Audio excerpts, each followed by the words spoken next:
se razvedeti, kateri priče, da ste povabili. Zdaj smo dobili spisek iz tega predloga, ki sicer še ni vložen, kjer je navedenih 21 prič. Zdaj je že nekaj ugibanja o tem, kakšne so razlike.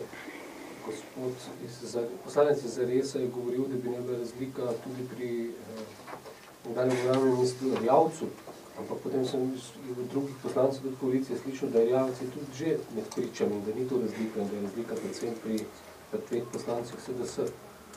Kje je torej, katere so priče bodo vabljene? No, gospodje, ki delujejo v tej preiskovalni komisiji, mi seveda niso dali te možnosti, ne, da bi vam ta imena danes povedal, čeprav sem imel resen namen, da vam to povem. Niso me odvezali te stopnje, pod katero je bil ta sklep sprejet, čeprav za to ni nobene potrebe. Tudi to nekako kaže na resnično ozadje tega njihovega predloga, ki formalno sicer še ni vložen.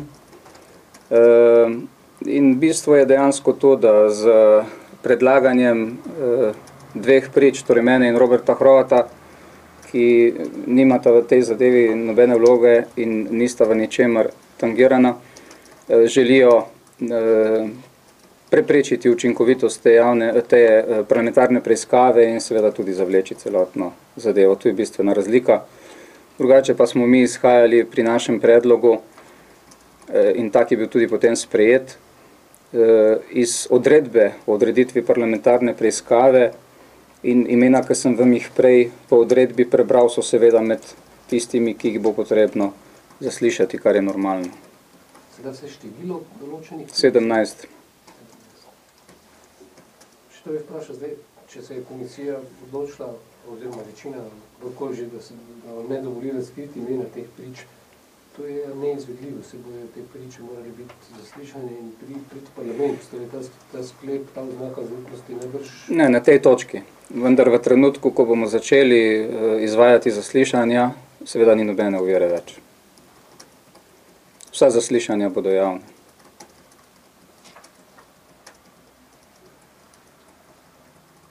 Po drugi strani ta predlog dokaznega sklepa, ki ga je vložila koalicija, je pa lahko javna. Ja, gledajte, oni so ta predlog vložili tako, kot ste ga tudi vidim, da novinarji prejeli, vendar ga niso vložili formalno pravilno. Zaradi tega, tak kot je vložen, ne učinkuje. Če bo ta predlog vložen v skladu za formalno proceduro, tako kot sem prej povedal, na podlagi 12. člena, tudi ga ni bilo mogoče vložiti, dokler preiskovalna komisija ni sprejela dokaznega sklepa na podlagi 6. člena zakona. Če bo zdaj ta predlog ponovljen in vložen, pomeni to, kar sem povedal prej. Izločitev predsednika, torej mene, namestnika Roberta Hrovata, poziv državnemu zboru, da imenuje druga 2 člana, oziroma drugega predsednika in drugega namestnika in seveda spet nekaj mesečno oviranje te parlamentarne preiskave. Veste pa, da sem jaz na začetku poudaril, da je časovnica tisti okvir, ki je tukaj zelo pomemben in zaradi tega moramo delovati čim hitreje, čim bolj proaktivno. Pomeni tudi seveda, da se bo do določene aktivnosti za kar nekaj časa ustavljalo. Še eno podrobnost bi prosil, čeprav sodi, kot kaže, med zaupnosti, ampak kar je bilo uporabljeno kot argument v prejšnji tiskovni konferenci, da bi Desus pač podprl tak sklep, kot je bil danes sprejet, ker bi ne bila razlika v tem, ali bo vabljen, ne vabljen njihov predsednik. Karl Erjavec bi vprašal, ali je med temi 17 tudi predsednik Desusa. Ja, mi smo na ta seznam v tej fazi dali vse tiste, za katere menimo, da lahko pripomorejo k razjasnitvi tega, za kar smo se strani Državnega zbora v teh 14 točkah zadolženi. Vkolikor ta sklep seveda je mogoče vsak trenutek dopolniti, tako kot najmanj tretjina članov lahko predlaga to, kar bodo očitno predlagali, da zadevo ustavijo, tako lahko druga tretjina predlaga nekaj, kar bo zadevo pospešilo in pomagalo razjasniti okoliščine. Tako da ta okvir ni omejen vendar je potrebno pri predlogih tako dokaznega gradiva, kot tistih, ki naj bi se zaslišali kot priče, izhajati iz vsebine, iz odredbe parlamentarne preiskave. Ne moramo zdaj mi v tej preiskovalni komisiji poklicati nekoga, ki z to zadevo, kar je vsebina te parlamentarne preiskave, nima popolnoma nobene povezave. Ne moramo zdaj poklicati, ne vem, nekoga, ki v nobenem postopku ni v nobeni fazi sodeloval. To je bila čista zloraba instituta. In točno to so se gospodje iz SD-ja, Zaresa in LDS-a poslužili. Oni so zlorabili zakonsko možnost, če jo bodo, še ne vem, ker še ni formalno vloženo, ampak če bo do tega prišlo, predvidevam, da ja, je zloraba tega instituta, da nekoga povabiš kot pričo, tukaj kot na dlani. Bolj grobe zlorabe, kot je ta, v tem primeru, je skoraj ne more biti. Vi ste imeli možnost, da spremete njihove predloge v sklepu, pa jih niste, zato so potem pač imeli edino možnost, da vložijo. Vaša neopletenost si pa sliši malo naivno, ne? Gospod Janša, je še vaš predsednik stranke? Glede tistega prvega dela, ne,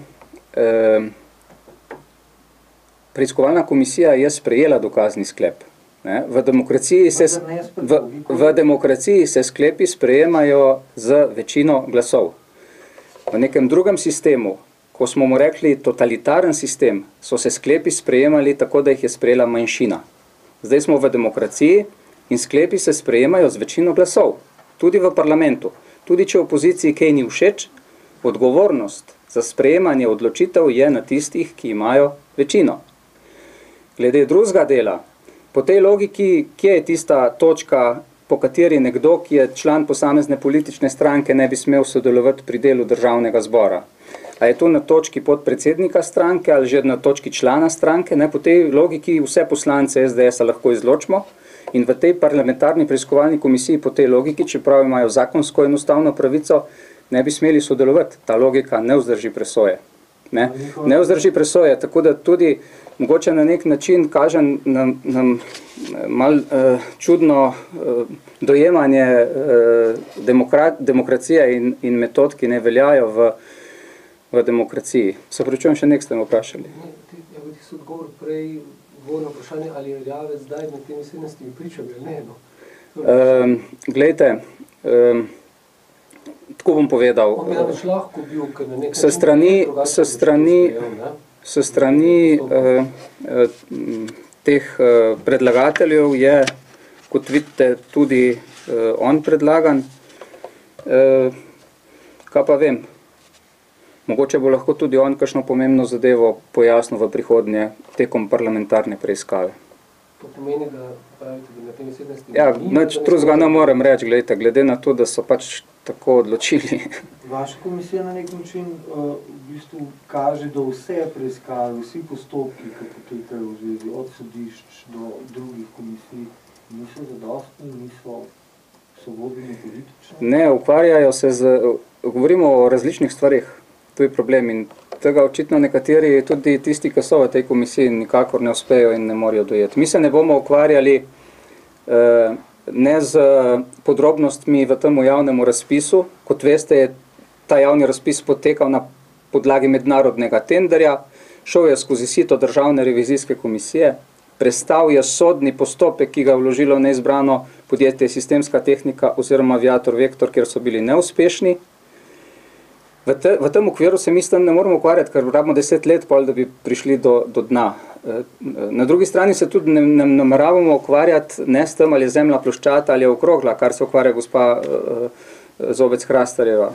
To naj se kar oni ukvarjajo s tem in pravosodni sistem, se pa bomo ukvarjali s tem, kako je mogoče, da po tistem, ko so se začela odvijati bolj transparentna pravila igre pri nabavi oborožitvenih sistemov,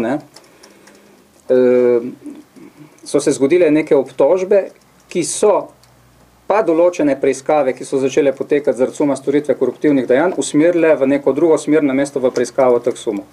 S tem pa se bomo ukvarjali, ker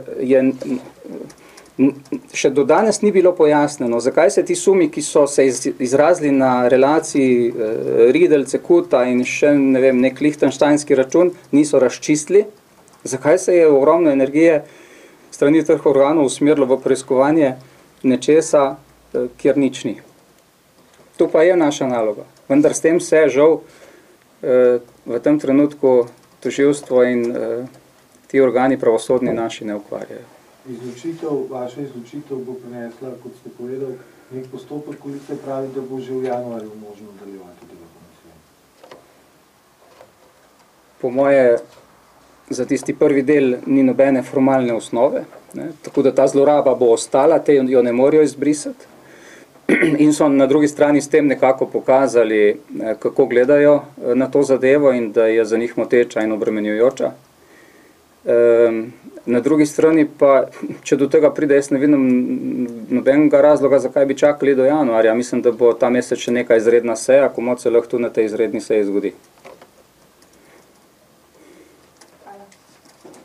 Hvala lepa in lep dan še naprej.